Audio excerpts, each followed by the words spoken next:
Hi guys, this is Miss Russom again, and I'm here to talk to you about Padlet. So Padlet is an awesome student response tool.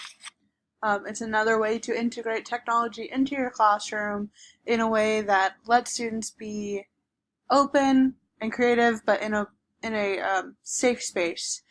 So Padlet is another great way to expand your classroom outside of the walls of your classroom because they can pull things from online, they can pull things from what they've learned in the text, and kind of respond that way.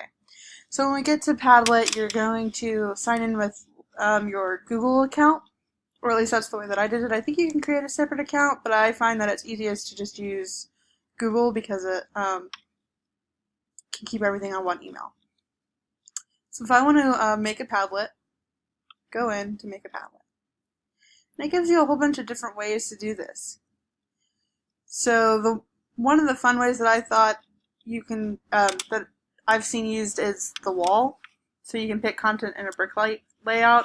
So it's really cool to see the different sizes that people respond to, or pictures, and it's all on this one big canvas, basically.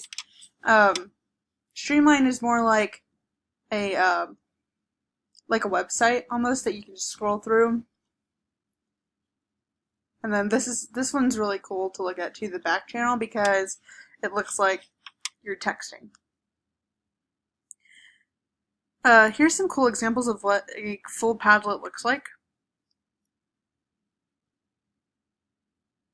But we will create a new one. So here it is, here's the template, and let's say I really like this Dark Knight. And I can change the font to this. So my stellar wall, well, let's relabel that the hate you give. And description, let's ask the question. How do you think Star would define family? What about 7? How do you define it?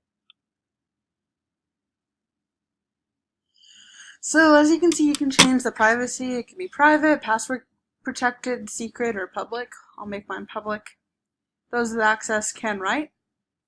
And here you can send it directly to your students. So if I want to even send it to myself, I can do alex@gmail.com.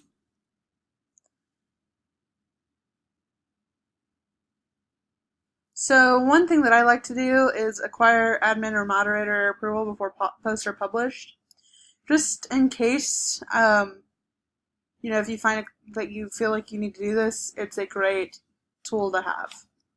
You can just kind of check and see what people are writing before they post on the Padlet. Okay, so we'll start posting and we can add one. So I'll title that Alex. Title it Alex. And we can write about Star. How do you think Star would define family? I think that Star would define family as a group of people in her community that supports her goals and dreams. And then obviously we can do that, and then another student can, let's say Abby, my sister. I think whatever it is. So you can see, and then all the students can put all of their information on this one thing, and then you can even have a classroom discussion about it. So when you have students think about a question before you get to class or during class, they can get their thoughts down, and then you can have a better discussion around those thoughts. So thank you for watching this, and I hope that you can use Padlet in your own classroom.